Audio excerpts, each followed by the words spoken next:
പ്രിയ പ്രേക്ഷകരെ, പിണറായി വിജയൻ സർക്കാരിന്റെ കാലഘട്ടത്തിൽ ഏറ്റവും അധികം ചർച്ച ചെയ്യപ്പെട്ട ഒന്നായിരുന്നല്ലോ കേരയിൽ പദ്ധതി. കേരളത്തിന്റെ സ്വപ്ന പദ്ധതി എന്ന നിലയിലായിരുന്നു കേരയിൽ അവതരിപ്പിക്കപ്പെട്ടത്.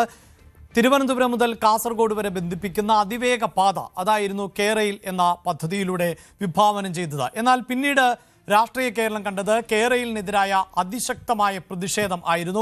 ആ പ്രതിഷേധത്തെ മറികടന്നുകൊണ്ടുള്ള നീക്കങ്ങൾ സർക്കാരിന്റെ ഭാഗത്ത് നിന്നുണ്ടായി. അങ്ങനെ കേരളത്തിന്റെ പൊതുസമൂഹത്തിൽ മഞ്ഞക്കുറ്റികൾ വലിയ തോതിൽ ചർച്ച ചെയ്യപ്പെട്ടൊരു സാഹചര്യവും ഉണ്ടായി. ഇപ്പോൾ ഇതാ സർക്കാർ മാറി, UDF സർക്കാർ അധികാരത്തിലേറി. അങ്ങനെ കേരള സമരക്കാർക്കെതിരായ കേസുകൾ പിൻവലിക്കും എന്ന വാഗ്ദാനം ആയിരുന്നു സർക്കാർ അതിന്റെ തുടക്കത്തിൽ തന്നെ നൽകിയത്.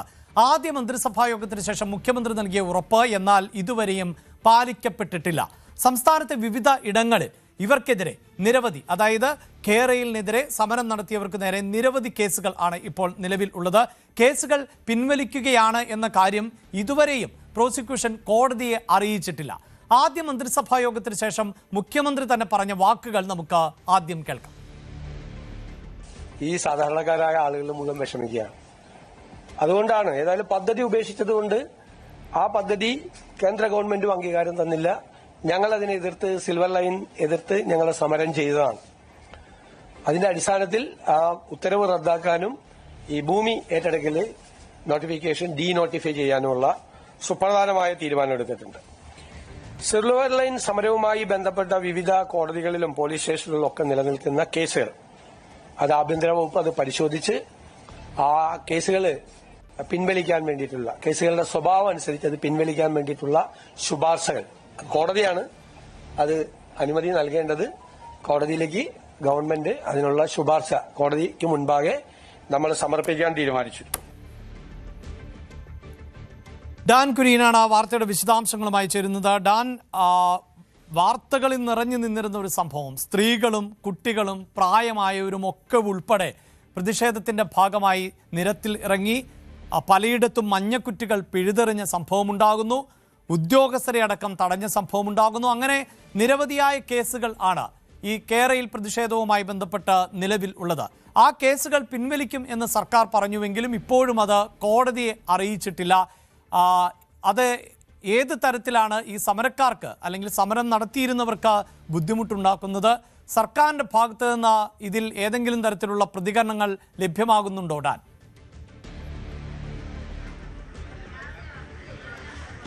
കേരയിൽ വിരുദ്ധ ജനകീയ സമരത്തിന് നേതൃത്വം നൽകിയ നേതാക്കൾക്കെതിരെയും സമരസമിതി നേതാക്കൾക്കെതിരെയും ഈ സമരത്തിൻ്റെ പങ്കാളികളായ പ്രായമായവർ മുതൽ ഇളം തലമുറക്കാർ വരെയുള്ളവർക്കെതിരെ സംസ്ഥാനത്തെ 14 ജില്ലകളിലായി നിരവധി കേസുകളാണ് അന്ന് രജിസ്റ്റർ ചെയ്തത്. കടുത്ത വകുപ്പുകൾ ചുമത്തിക്കൊണ്ടായിരുന്നു ഈ കേസുകളിൽ അധികവും എന്നതാണ് ഏറ്റവും പ്രധാനപ്പെട്ട കാര്യം. PDPP ആക്ട് അഥവാ പൊതുമുതൽ നശിപ്പിക്കൽ നിരോധന നിയമം ചുമത്തിക്കൊണ്ടാണ്, കർശനമായ വകുപ്പുകൾ ചുമത്തിക്കൊണ്ടായിരുന്നു കേസെടുത്തത്. അതോടൊപ്പം DGPS, അതായത് സർവേ നടത്തുന്നതിന് വേണ്ടിയുള്ള ആധുനിക സാങ്കേതിക ഉപകരണങ്ങളാണ്. ഈ ഉപകരണങ്ങൾ നശിപ്പിക്കപ്പെടുകയും അത് പൊതുമുതൽ നശിപ്പിക്കുന്ന പരിധിയിൽ കണക്കാക്കുകയും അങ്ങനെ പോലീസിന്റെ ഔദ്യോഗിക കൃത്യനിർവഹണം തടസ്സപ്പെടുത്തി തുടങ്ങിയ വകുപ്പുകൾ ചുമത്തി BNS-ലെ സെക്ഷൻ 353 തുടങ്ങിയ വകുപ്പുകൾ ചുമത്തിക്കൊണ്ടാണ് ഇതിൻ്റെ സമരസമിതി നേതാക്കൾക്കെതിരെ കേസെടുത്തിരിക്കുന്നത്. അതോടൊപ്പം റെയിൽവേ പോലീസും സമാനമായ തരത്തിൽ കേസെടുത്തിട്ടുണ്ട്. ഈ മഞ്ഞക്കുറ്റികൾ പിഴുതുമാറ്റുകയും അതിന് കേടുപാടുകൾ വരുത്തുകയും ചെയ്തവർ ഉൾപ്പെടെ ഈ കേസുകളിലെല്ലാം പ്രതികളാണ്. പക്ഷേ UDF സർക്കാർ അധികാരമേൽക്കുമ്പോൾ ആദ്യം കൈക്കൊണ്ട തീരുമാനങ്ങളുണ്ടായിരുന്നു ഈ കേസുകൾ റദ്ദ് ചെയ്യും എന്നുള്ളത്. പക്ഷേ ഇതുമായി ബന്ധപ്പെട്ട നിലവിൽ നമുക്ക് സർക്കാരിൻ്റെ ഭാഗത്തുനിന്ന് ലഭിക്കുന്ന വിശദീകരണം അതത് ജില്ലകളിലെ കോടതികളുടെ വിവേചനത്തിൻ്റെ അടിസ്ഥാനത്തിലായിരിക്കും അതിൽ നിയമപരമായ നടപടികൾ അവസാനിപ്പിക്കുക. അതുമായി ബന്ധപ്പെട്ട് ഡയറക്ടർ ജനറൽ ഓഫ് പ്രോസിക്യൂഷൻ വിവിധ ഇടങ്ങളിൽ നിന്ന് ലഭിക്കുന്ന വിവരങ്ങൾ, ഇതുമായി ബന്ധപ്പെട്ട നിയമ നടപടികളുമായി ബന്ധപ്പെട്ട് ഇതുവരെ സ്വീകരിച്ചിട്ടുള്ള കാര്യങ്ങൾ ഹൈക്കോടതിയിൽ സമർപ്പിക്കും. തുടർന്നായിരിക്കും ഈ കേസുകൾ റദ്ദ് ചെയ്യണമെന്ന ആവശ്യം ഹൈക്കോടതിയെ അറിയിക്കുക എന്നതാണ് വ്യക്തമാക്കുന്നത്. അതുമായി ബന്ധപ്പെട്ട സാങ്കേതികമായ നടപടിക്രമങ്ങൾ പുരോഗമിച്ചുകൊണ്ടിരിക്കുകയാണ് എന്ന വിശദീകരണം മാത്രമാണ് സർക്കാരിൻ്റെ ഭാഗത്തുനിന്നുണ്ടാകുന്നത്. പക്ഷേ സമരസമിതിയുടെ നേതാക്കൾ അടക്കം നമ്മളോട് വ്യക്തമാക്കുന്നത് പ്രായമായവർ വരെ ഇപ്പോഴും കോടതി വരാന്തയിൽ കയറി ഇറങ്ങേണ്ട സ്ഥിതിയാണ്. കേസുകൾ പിൻവലിക്കുമെന്ന് പറയുമ്പോഴും അതുമായി ബന്ധപ്പെട്ട വാക്കുകൾക്കപ്പുറത്തേക്ക് തുടർ നടപടികളൊന്നും. തീർച്ചയായും അതാണ് ഇപ്പോൾ ഡാനി സമരം നടന്ന കാലഘട്ടം നമുക്കറിയാം. പലപ്പോഴായി പലയിടങ്ങളിൽ പ്രതിഷേധം ഇരമ്പിയ സാഹചര്യം ഉണ്ട്. ഒരു പരിധിവരെയെങ്കിലും ഈ അടുത്ത സർക്കാർ അല്ലെങ്കിൽ ഇപ്പോൾ UDF സർക്കാർ അധികാരത്തിലേറുമ്പോൾ ഇത്തരം പ്രതിഷേധങ്ങളൊക്കെ അതിൻ്റെ കൂടിയൊക്കെ പരിണിത ഫലം കൂടിയാണ് ഈ സർക്കാർ എന്നത്. അവിടെയാണ് രാഷ്ട്രീയമായി സർക്കാർ ഒരു തീരുമാനമെടുത്തത്. കേരളയിൽ സമരക്കാർക്കെതിരായ കേസുകൾ പിൻവലിക്കും എന്നുള്ളത്. ഇവിടെ അറിയാം, ഇത്തരം കേസുകൾ കാലങ്ങളായി നീണ്ടുപോകും. പലപ്പോഴായി സിറ്റിങ്ങുകൾക്ക് വേണ്ടി പോകേണ്ടതായി വരും. ഈ സമരത്തിൻ്റെയൊക്കെ ഭാഗമായവരിൽ നിരവധിയായ വീട്ടമ്മമാർ, നേരത്തെ സൂചിപ്പിച്ചതുപോലെ സാധാരണക്കാരായ ആളുകളുണ്ട്. അപ്പോൾ ഈ പ്രതിഷേധത്തിൻ്റെ ഭാഗമായി കേസുകൾക്ക് ഹാജരാകേണ്ടി വരുന്നതും ഇത്തരക്കാർ ആണ്. ഇങ്ങനെ തുടർച്ചയായി ഹാജരാകേണ്ടി വരിക, അത് മാറ്റിവെക്കുക, ഇതൊക്കെ വലിയ ബുദ്ധിമുട്ടാണ് നേരിടുന്നത്. അപ്പോൾ സർക്കാർ ആദ്യ വാർത്താ സമ്മേളനത്തിൽ, അല്ലെങ്കിൽ ആദ്യ മന്ത്രിസഭാ യോഗത്തിന് ശേഷം നടത്തിയ വാർത്താ സമ്മേളനത്തിൽ മുഖ്യമന്ത്രി പറഞ്ഞ കാര്യം എന്തുകൊണ്ട് വൈകുന്നു എന്നത് അവരിൽ പ്രതിഷേധമുണ്ടാക്കുന്ന ഒന്നായിരിക്കുമല്ലോ.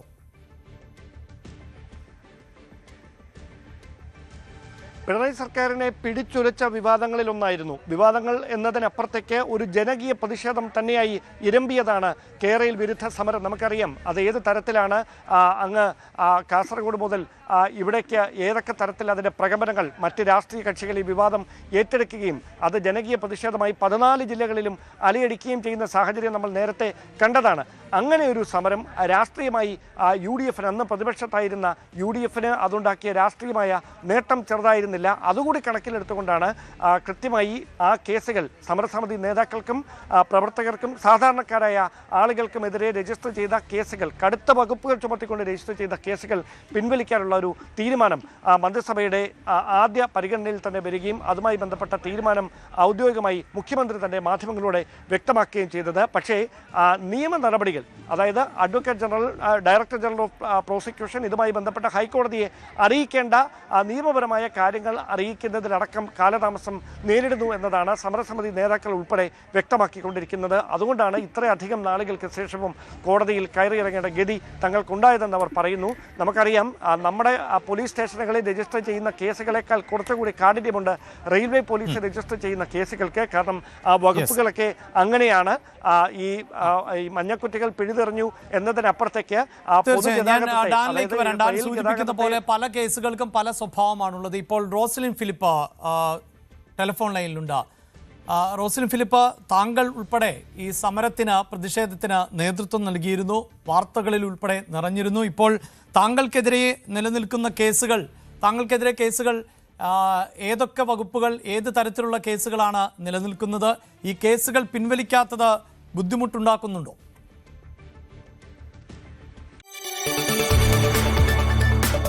കൂടുതൽ വാർത്തകൾക്ക് News 18 Keralam YouTube channel subscribe ചെയ്യുക.